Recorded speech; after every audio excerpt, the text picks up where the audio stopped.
Hello students, मैं प्रभाकर कुमार आपका chemistry teacher आपके लिए लेकर आया हुआ आज एक जबरदस्त टॉपिक। बहुत ही इंटरेस्टिंग टॉपिक है स्टूडेंट्स। आपने हाइड्रोजन बॉन्ड पढ़ा होगा। हाइड्रोजन बॉन्ड के कारण पूरे केमिस्ट्री में कई सारे एक्सेप्शंस देखने को मिलते हैं। तो आज मैं उनमें से कुछ एक्सेप्शंस का यहां पर जिक्र करूंगा और क्यों वो हाइड्रोजन बॉन्ड के कारण है ये आपको बताऊंगा। अगर आप इसको जान जाते हैं तो कई जगह आपको केमिस्ट्री में बड़ा ही आसान महसूस होगा। तो बिना समय को गवाए हुए हम लोग आ जाते हैं अपने टॉपिक पे। तो इससे पहले कि हम लोग ये जाने कि हाइड्रोजन बॉन्ड के कारण कितने एक्सेप्शंस है, ब्रीफ में थोड़ा सा हाइड्रोजन बॉन्ड को पढ़ लेते हैं। ऐसे आप लोग हाइड्रोजन बॉन्ड जानते हैं, आप लोग पढ़ चुके हैं, फिर भी थोड़ा सा हाइड्रोजन बॉन्ड के बारे में मैं आपको बताऊंगा। हाइड्रोजन बॉन्ड केमिस्ट्री में एक ऐसा बॉन्ड है जो तब बनता है जब हाइड्रोजन अगर किसी हाईली इलेक्ट्रोनेगेटिव और स्मॉल साइज्ड एटम के साथ जुड़ा हुआ हो।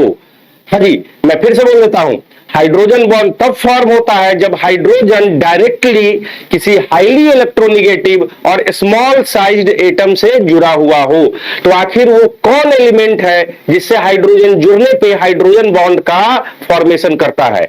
तो वो है आपका स्टूडेंट्स फ्लोरीन। वो है आपका फ्लोरीन, ऑक्सीजन और नाइट्रोजन। ठीक है, ये तीन एलिमेंट है जो कि हाइड्रोजन बॉन्ड के क्राइटेरिया को फुलफिल करते हैं। ये तीनों के तीनों हाईली इलेक्ट्रोनेगेटिव है। आप जानते हैं कि इलेक्ट्रोनेगेटिविटी में सबसे ज्यादा इलेक्ट्रोनेगेटिविटी किसका है? फ्लोरीन का है। ठीक है, उसके बाद इलेक्ट्रोनेगेटिविटी आता है ऑक्सीजन का और उसके बाद आता है नाइट्रोजन का। हालांकि क्लोरीन का भी इलेक्ट्रोनेगेटिविटी नाइट्रोजन के ही बराबर माना जाता है, लेकिन क्लोरीन हाइड्रोजन बॉन्ड फॉर्म नहीं करता है क्योंकि क्लोरीन स्मॉल साइज्ड एटम नहीं है, क्लोरीन का साइज बड़ा है, तो वो हाइड्रोजन बॉन्ड फॉर्म नहीं करता है। तो देखिए, जैसे कि एग्जाम्पल के रूप में आप लेकर के चले, अगर मान लीजिए कि HF का बात हम करते हैं। HF में आप देखेंगे हाइड्रोजन फ्लोरीन के साथ डायरेक्टली लिंक्ड है। अब क्या होगा?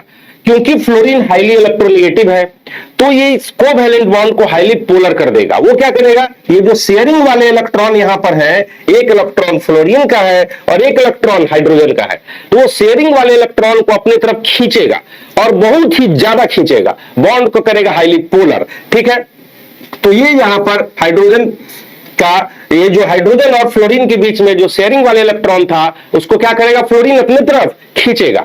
ठीक है, जैसे एग्जांपल के लिए आप ऐसे समझे कि आप हैं और आपका कोई दोस्त है। ठीक है, दोनों मिलकर के शेयरिंग में मान लीजिए कुछ मैगी खरीदते हैं, या कोई मान लीजिए कि आप ऐसो समोसा चाट खरीदते हैं या टिक्की चाट खरीदते हैं, लेकिन आपका दोस्त जो है वो बहुत ही बेईमान टाइप का दोस्त है। आप क्या करते हैं? 20 रुपए लगाते हैं, वो भी 20 रुपया लगाता है, 40 रुपया में आप लोग एक प्लेट मैगी खरीदते हैं। तो क्या होगा? कायदे से तो दोनों को बराबर बराबर खाना चाहिए, लेकिन क्योंकि आपका दोस्त बहुत ही बेईमान है, वो ज्यादा मैगी खाने का कोशिश करेगा और खा भी जाएगा और आप वहां पर कुछ कर नहीं पाएंगे। कहानी यही यहां पर है स्टूडेंट्स।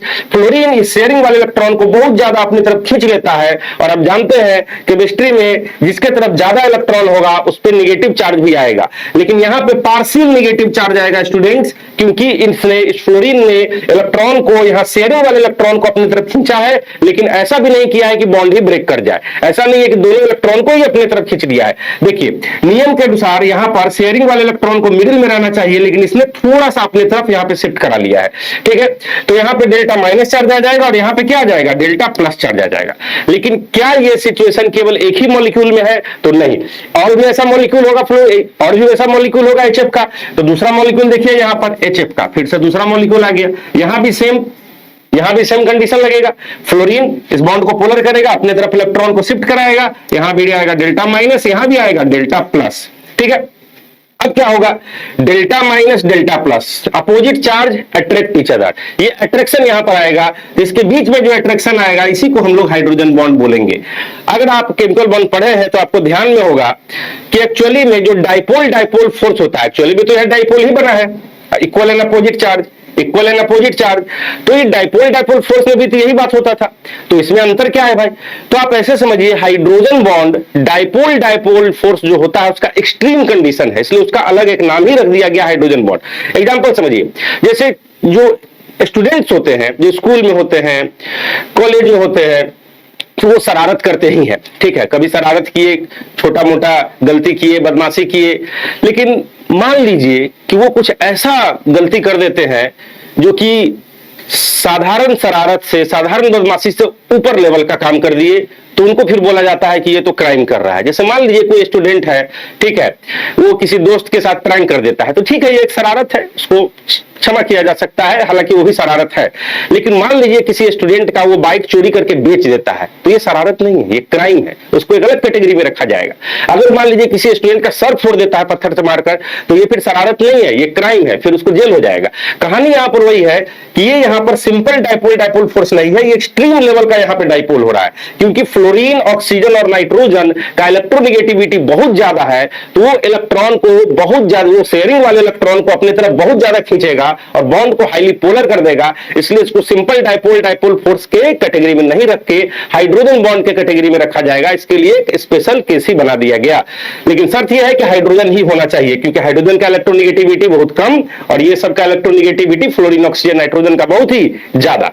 ठीक है, दूसरा बात यहां पर क्या है कि ये फ्लोरीन एटम, ऑक्सीजन और नाइट्रोजन एटम का साइज भी बहुत छोटा है। तो साइज छोटा होने का क्या राज है? अगर इसका एटम का साइज छोटा रहेगा तो उसका जो भी चार्ज है वो छोटे चार्ज में हाईली कॉन्सेंट्रेटेड रहेगा, लेकिन वही चार्ज अगर बड़े एटम पे जाएगा तो वो फैलने लगेगा, डिफ्यूज हो जाएगा, तो उसका असर कम हो जाएगा स्टूडेंट। तो खैर, ये हाइड्रोजन बॉन्ड यहां पर, ये जो बॉन्ड बना दोनों के बीच में इंटरेक्शन यहां पर बना, इसको हम लोग बोलते हैं एच बॉन्ड। ठीक है, अब आपने केमिकल बॉन्ड पढ़ा है तो आप जानते होंगे कि हाइड्रोजन बॉन्ड जो सिंपल डिस्पर्सन फोर्स या लंदन फोर्स है उससे स्ट्रॉन्गर होता है।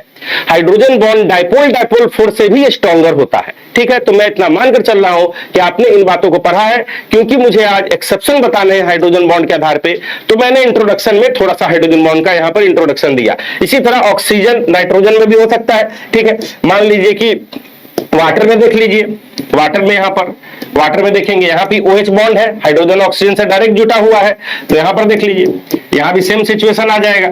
ऑक्सीजन यहां पर इलेक्ट्रॉन को अपने तरफ, शेयरिंग वाले इलेक्ट्रॉन को खींचेगा, तो यहां जाएगा डेल्टा माइनस, यहां जाएगा डेल्टा प्लस आ जाएगा। ठीक है, सेम सिचुएशन यहां भी होगा, यहां आएगा डेल्टा माइनस, यहां आएगा डेल्टा प्लस आ जाएगा। ठीक है, अब ये देखिएगा डेल्टा माइनस डेल्टा प्लस, इसमें हाइड्रोजन बॉन्ड लग जाएगा एंड सो ऑन। ठीक है, तो बेसिकली हम मानकर चल रहे हैं कि आप हाइड्रोजन बॉन्ड को थोड़ा सा पढ़ करके रखे हैं। अब देखिए types of hydrogen bond. Hydrogen bond के दो टाइप है, इंटरमोलिक्यूलर और इंट्रामोलिक्यूलर। तो ये क्या है भाई? इंटरमोलिक्यूलर हाइड्रोजन बॉन्ड, याद कीजिए आप, इंटरनेशनल मैच। इंटरनेशनल मैच में क्या होता है? एक नेशन दूसरे नेशन से खेलता है। ठीक है, इंटर स्कूल प्रतियोगिता में क्या होता है? एक स्कूल की टीम दूसरे स्कूल की टीम से खेलते हैं। उसी तरह यहां पर देखिए इंटरमोलिक्यूलर हाइड्रोजन बॉन्ड में क्या है? इंटरमोलिक्यूलर हाइड्रोजन बॉन्ड में एक मॉलिक्यूल दूसरे मॉलिक्यूल के साथ हाइड्रोजन बॉन्ड बनाएगा। ये दोनों मॉलिक्यूल एक ही कंपाउंड के हो सकते हैं। ठीक है, ये दोनों मॉलिक्यूल अलग कंपाउंड के भी हो सकते हैं। जैसे यहां आप देख रहे हैं ये भी H2O है और ये भी H2O है, तो यहां दोनों के बीच में हाइड्रोजन बॉन्ड बनना है, इंटरमोलिक्यूलर हाइड्रोजन बॉन्ड। लेकिन ऐसा भी हो सकता है कि यहां वाटर का मॉलिक्यूल है, यहां HF का मॉलिक्यूल है, यहां वाटर का मॉलिक्यूल है, यहां NH3 का मॉलिक्यूल है, वो भी इंटरमोलिक्यूलर हाइड्रोजन बॉन्ड में ही आएगा। ठीक है, जैसे एक आदमी दूसरे आदमी से हाथ मिलाया तो ये हो गया इंटरमोलिक्यूलर हाइड्रोजन बॉन्ड, लेकिन एक आदमी अपने आप से हाथ मिला लिया तो वो हो गया इंट्रामोलिक्यूलर हाइड्रोजन बॉन्ड। तो स्टूडेंट्स देखिए यहां पे ये आपका यहां पर एग्जांपल है जिसमें एक मॉलिक्यूल दूसरे मॉलिक्यूल से, ये भी इंटरमोलिक्यूलर हाइड्रोजन बॉन्ड में ही एग्जांपल आ रहा है। अब पिछले एग्जांपल में देखिए दोनों सेम कंपाउंड के मॉलिक्यूल थे, water water, intermolecular hydrogen bond है। यहां ये दोनों अलग अलग कंपाउंड के मॉलिक्यूल हैं, फिर भी ये दो मॉलिक्यूल अलग अलग हैं, तो इनके बीच में hydrogen bond intermolecular hydrogen bond ही होगा। लेकिन अब देखिए आप यहां पर इंट्रामोलिक्यूलर हाइड्रोजन बॉन्ड, एक ही मॉलिक्यूल है, देखिए एक ही मॉलिक्यूल है, बेंजीन 1,2 डाइऑल है, यहां OH ग्रुप यहां OH ग्रुप, आपस में ही हाइड्रोजन बॉन्ड में उलझ गया। ये इसको इंटरमोलिक्यूलर नहीं बोलेंगे, इंट्रामोलिक्यूलर बोलेंगे। आप याद रखेंगे, जैसे इंटरनेशनल मैच में क्या होता है, एक नेशन दूसरे नेशन से खेलता है, उसी तरह एक मॉलिक्यूल दूसरे मॉलिक्यूल से अगर खेलेगा, एक मॉलिक्यूल अगर दूसरे मॉलिक्यूल के साथ हाइड्रोजन बॉन्ड बनाएगा तो इंटरमोलिक्यूलर हाइड्रोजन बॉन्ड होगा। दोनों मॉलिक्यूल एक ही कंपाउंड के भी हो सकते हैं, दोनों मॉलिक्यूल अलग कंपाउंड के भी हो सकते हैं। और इंट्रामोलिक्यूलर में क्या होगा स्टूडेंट्स? इंट्रामोलिक्यूलर में एक ही मॉलिक्यूल में ऐसे दो ग्रुप होंगे जो आपस में हाइड्रोजन बॉन्ड में उलझ जाएंगे, जैसे ये इंट्रामोलिक्यूलर हाइड्रोजन बॉन्ड यहां पर हो गया है। ठीक है, चलिए, तो ये हाइड्रोजन बॉन्ड के बारे में मैंने ब्रीफिंग कर दिया, और भी आप केमिकल बॉन्ड में पढ़ेंगे, डिटेल में पढ़ेंगे, ये आपने पढ़ा होगा। मेरा काम यहां पे केवल ये था कि एक जरा सा इंट्रोडक्शन दे करके हम अपने बेसिक टॉपिक पे आ जाए, क्योंकि आज का टॉपिक है हाइड्रोजन बॉन्ड एक्सेप्शन का बाप।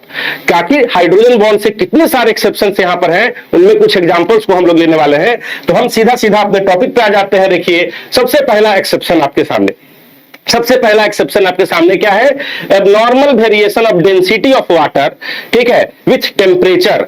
जब हम लोग वाटर को हीट करते हैं, मान लीजिए कि हमारे पास आइस है 0 डिग्री सेल्सियस पे या -5 डिग्री सेल्सियस पे आइस है, उसको गर्म करना शुरू करते हैं।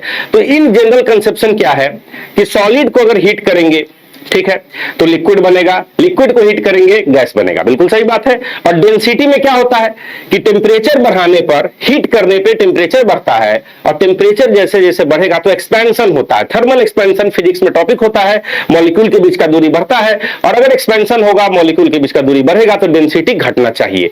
लेकिन वाटर में ऐसा केस नहीं है, इसका डेंसिटी का जरा सा वेरिएशन देखिए आप, बड़ा गजब सा यहाँ पे आपको महसूस होगा।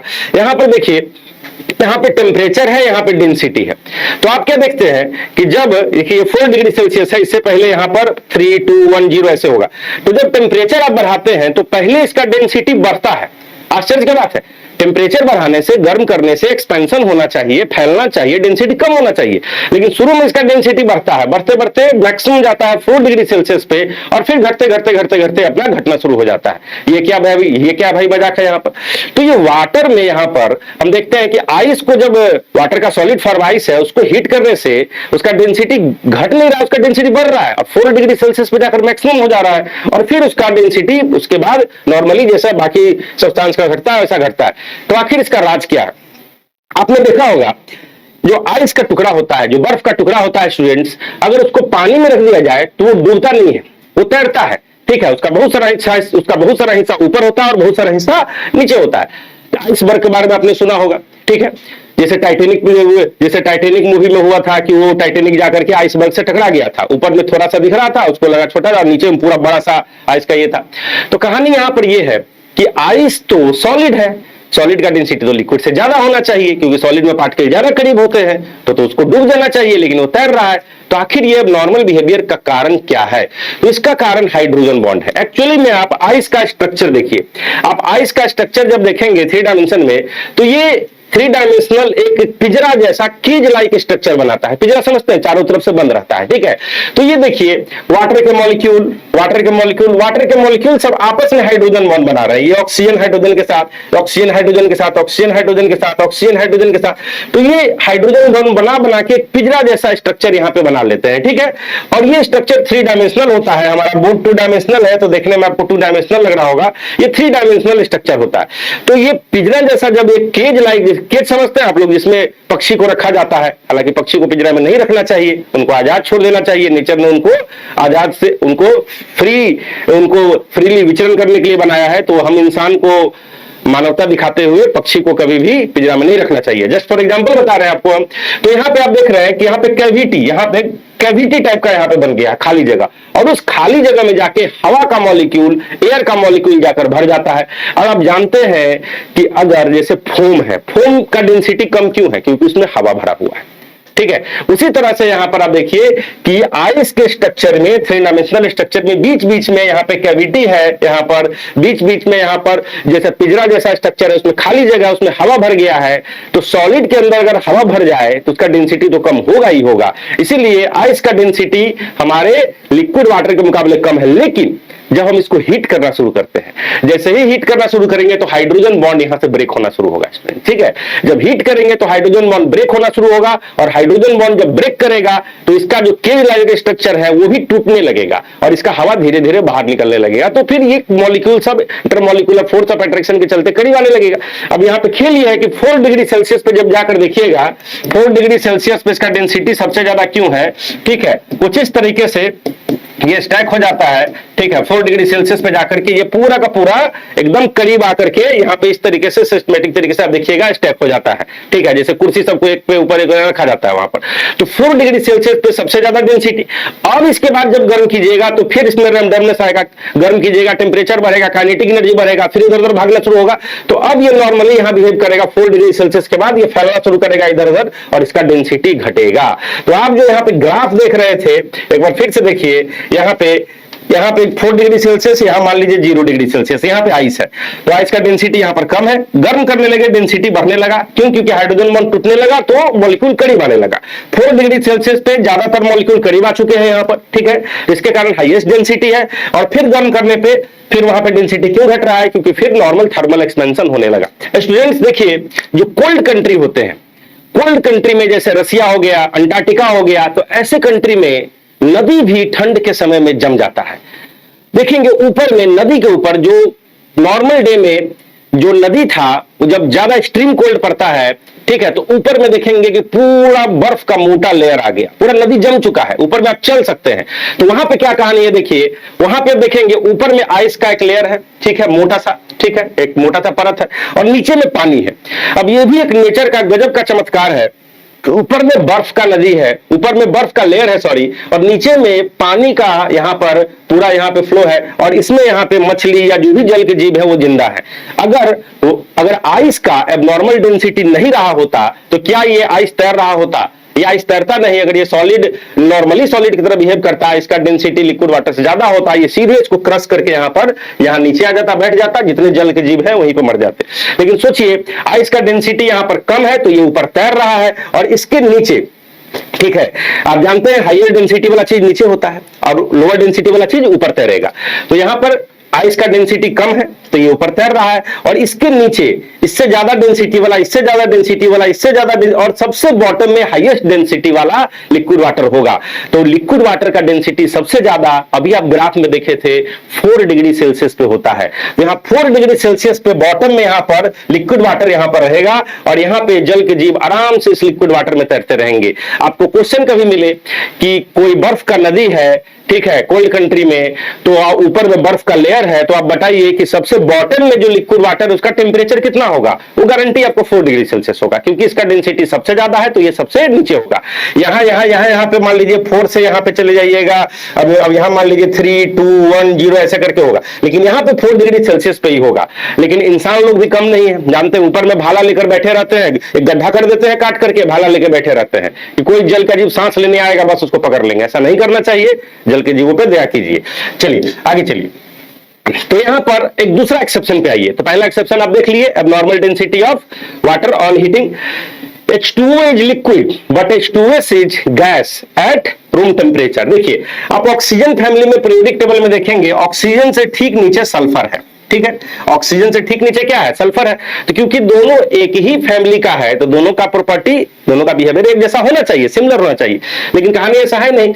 रूम टेम्परेचर पे देखिएगा H2O लिक्विड है, लेकिन H2S क्या है? गैस है। तो इसका एक ही जवाब है यहां पर कि H2O में ऑक्सीजन होने के कारण आप देखेंगे H2O में हाइड्रोजन बॉन्ड यहां पे बन सकता है, क्योंकि हाइड्रोजन डायरेक्टली ऑक्सीजन के साथ लिंक है, ठीक है, oxygen directly, hydrogen directly oxygen के साथ जुड़ा हुआ है। तो एक वाटर और दूसरे वाटर के मॉलिक्यूल के बीच में हाइड्रोजन बॉन्ड लग सकता है, लेकिन H2S में ऐसा नहीं हो सकता है, क्योंकि सल्फर का इलेक्ट्रोनेगेटिविटी इतना ज्यादा नहीं है कि वो हाइड्रोजन बॉन्ड बना सके। केवल 3 ही एलिमेंट हाइड्रोजन बॉन्ड में पार्टिसिपेट करता है, कौन कौन? फ्लोरीन, ऑक्सीजन और nitrogen, FON, fluorine, oxygen, nitrogen. तो यहाँ पे हाइड्रोजन बॉन्ड नहीं है, तो यहाँ पे अगर हाइड्रोजन बॉन्ड नहीं है तो सिंपल डाइपोलर फोर्स होगा यहाँ पे, ठीक है, सिंपल डाइपोलर फोर्स होगा, ये खींचेगा यहाँ डेल्टा माइनस और डेल्टा प्लस। लेकिन ये हाइड्रोजन बॉन्ड के कैटेगरी में तो नहीं आएगा, ये हाइड्रोजन बॉन्ड यहाँ पर नहीं है।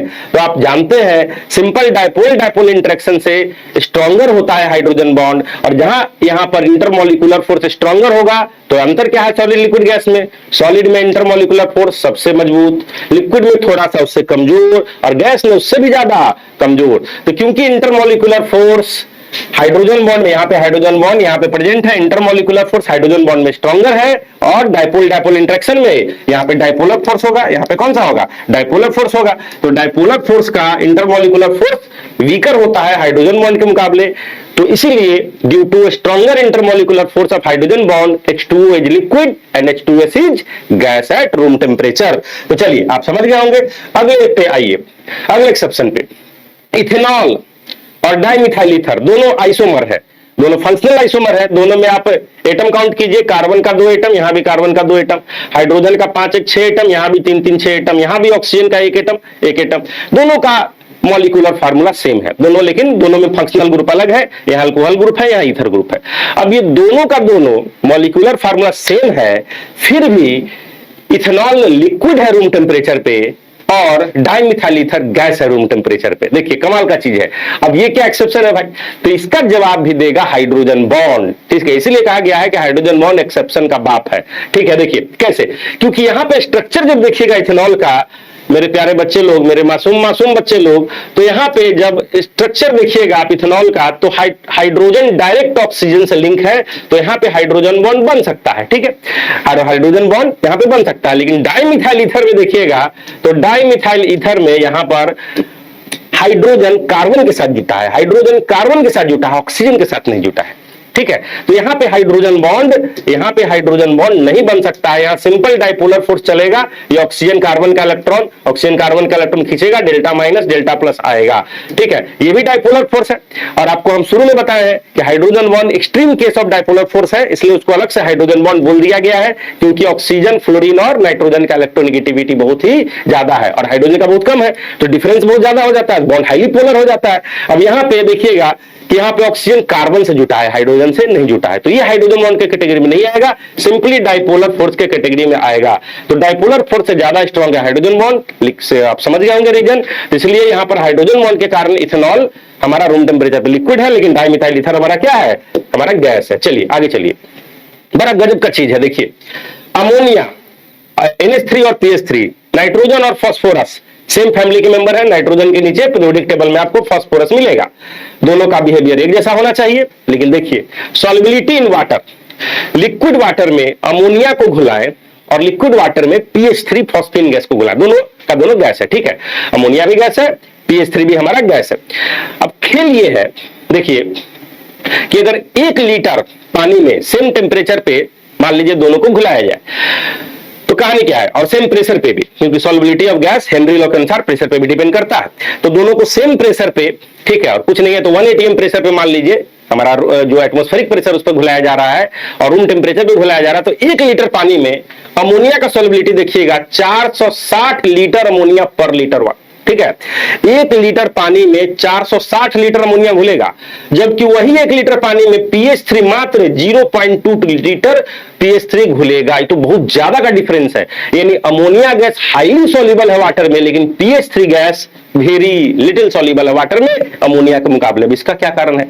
सेम रीजन यहां पर है। देखिएगा अमोनिया वाटर के साथ हाइड्रोजन बॉन्ड बना सकता है, देखिए यहां पर अमोनिया वाटर के साथ क्या बना सकता है, क्योंकि सॉल्वेंट आपका वाटर है, तो वाटर में घुला है तो वाटर का मॉलिक्यूल भरा पड़ा है। अब यहां पे नाइट्रोजन में डायरेक्ट हाइड्रोजन लिंक है यहां पर, तो ये यहां पर खींचेगा तो यहां डेल्टा माइनस डेल्टा प्लस और डेल्टा प्लस, और यहां पे देखिएगा ये खींचेगा oxygen, delta minus delta plus, ठीक है। यहां पर ये ऑक्सीजन और हाइड्रोजन के बीच में यहां पर हाइड्रोजन बॉन्ड बन सकता है, लेकिन क्या यही काम अगर यहां PH3 गैस रहा होता तो क्या PH3 में बन जाएगा? नहीं, तो यहां पे हाइड्रोजन बॉन्ड PH3 का वाटर के साथ नहीं बन पाएगा, क्योंकि फास्फोरस में जुटा हुआ हाइड्रोजन बॉन्ड नहीं बनाता है, ठीक है। तो अगर सॉल्वेंट के साथ सॉल्यूट का बॉन्डिंग हो जाए तो सॉल्यूट तो सॉल्वेंट के साथ रहना चाहेगा।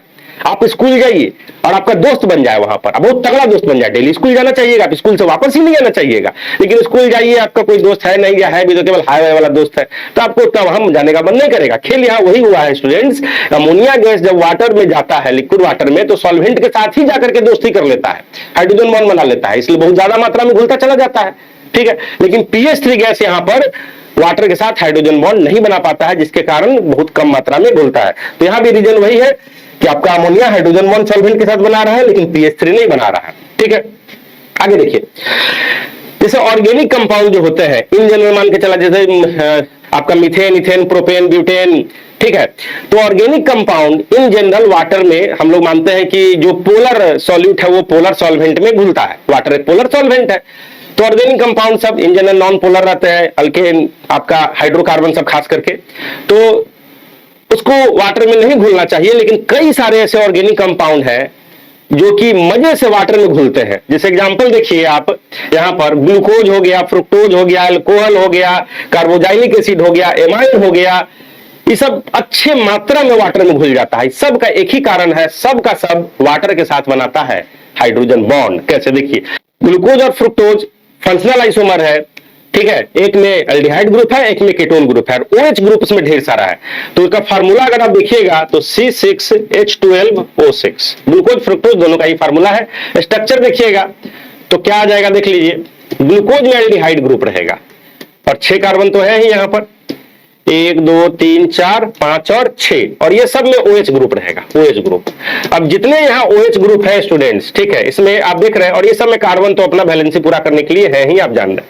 तो जितने भी यहाँ पर OH ग्रुप है, इसमें हाइड्रोजन ऑक्सीजन से डायरेक्ट लिंक है, ये ग्लूकोज का स्ट्रक्चर है, तो ये हाइड्रोजन बॉन्ड बनाएगा वाटर के साथ, इंटरमोलिकुलर हाइड्रोजन बॉन्ड, और अगर वाटर के साथ हाइड्रोजन बॉन्ड बना लिया तो वाटर से दोस्ती हो गया, तो उसमें ज्यादा घुलेगा वो। उसी तरह फ्रुक्टोज में अगर देखिएगा तो उसमें कीटोन ग्रुप है और यहाँ पे OH ग्रुप है, ठीक है, 1 2 3 4 5 और 6, यहाँ पे OH ग्रुप ढेर सारा आपको मिलेगा, ठीक है।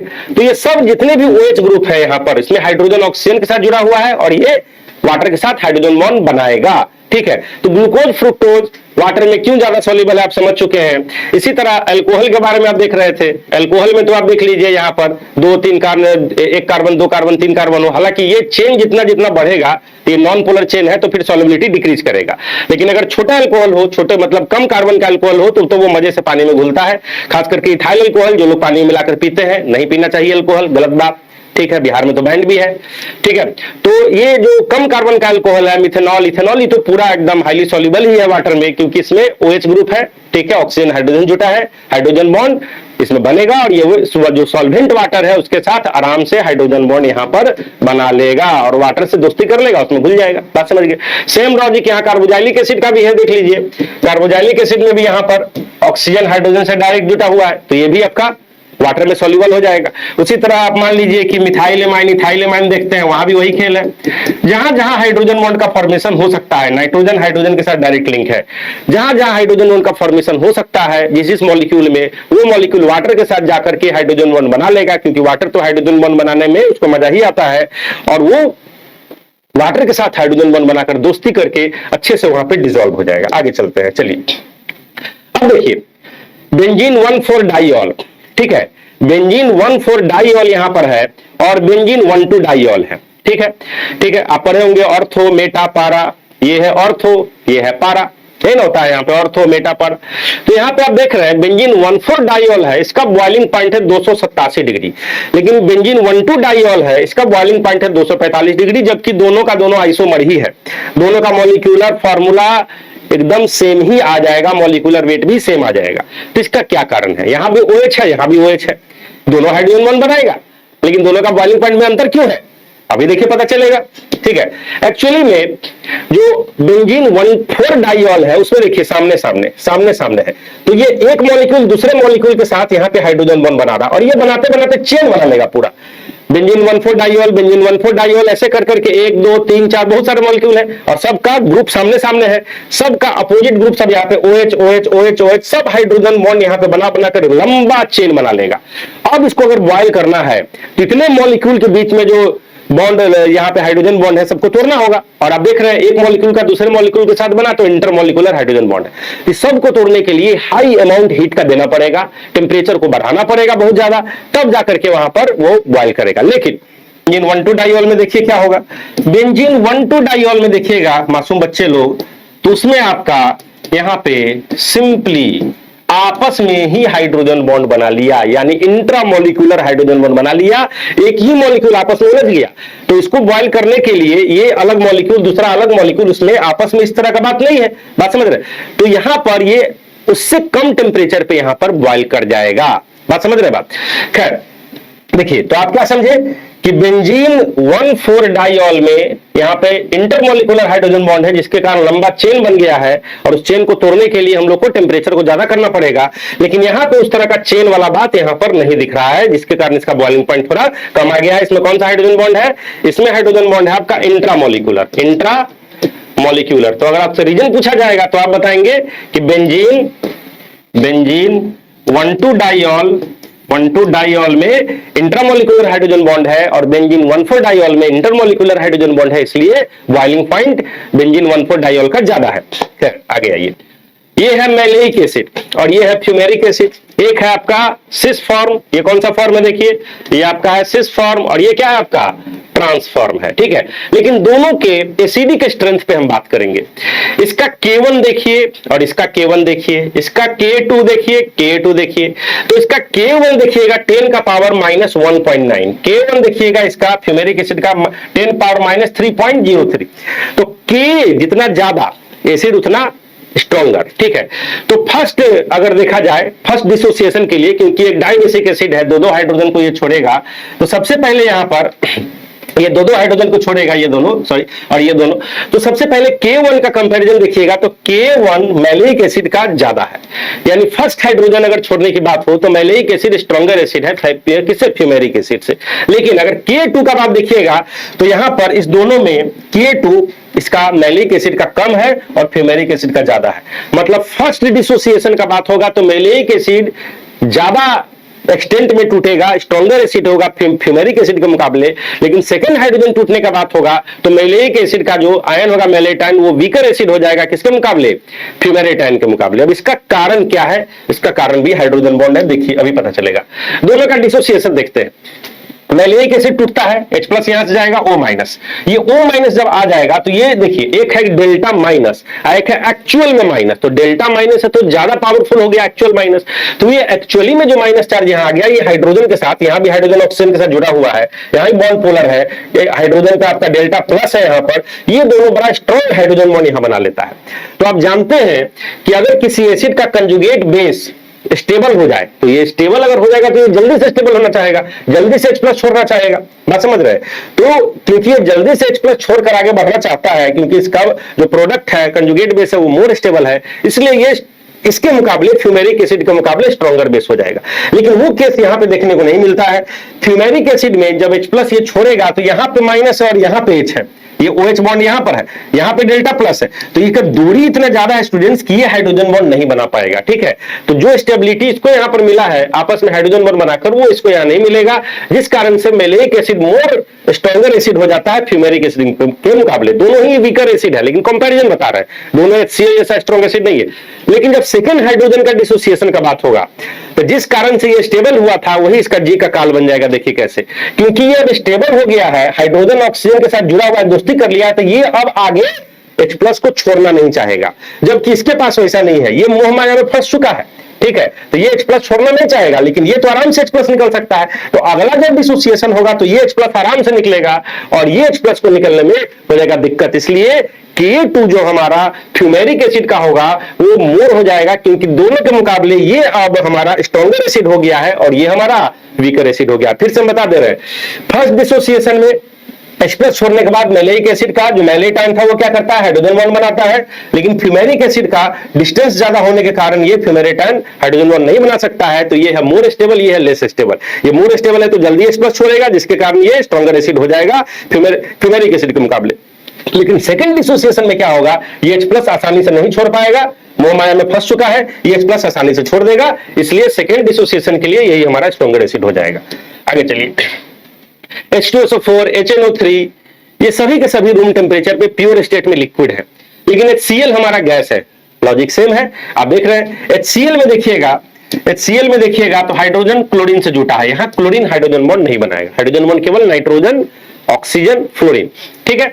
और H2SO4 में अगर देखिएगा आप तो H2SO4 में, HNO3 में, सब में आपको हाइड्रोजन बॉन्ड का पूरा आपको यहां पे क्लियरिटी दिखेगा। देखिए ये OH बॉन्ड यहां पर, ठीक है, हाइड्रोजन ऑक्सीजन से जुटा हुआ है। दूसरे मॉलिक्यूल H2SO4 के होंगे, क्योंकि किसी भी मान लीजिए सैंपल लीजिएगा H2SO4 का, तो उसमें H2SO4 का लार्ज नंबर ऑफ मॉलिक्यूल होगा, सब में आपस में हाइड्रोजन बॉन्ड लगेगा। और हाइड्रोजन बॉन्ड जैसे HCl में डाइपोलर फोर्स है, इसमें भी है फोर्स, लेकिन कौन सा है, डाइपोलर फोर्स है। तो डाइपोलर फोर्स के मुकाबले हाइड्रोजन बॉन्ड स्ट्रॉन्गर होगा, इसलिए ये यहाँ पर लिक्विड बन जाएगा। और सेम केस HNO3 में भी आपका आ जाएगा स्टूडेंट्स, सेम केस आपका HNO3 में भी आएगा, तो वहां भी आपका हाइड्रोजन बॉन्ड का यहाँ पर फॉर्मेशन आपको दिखेगा, ठीक है।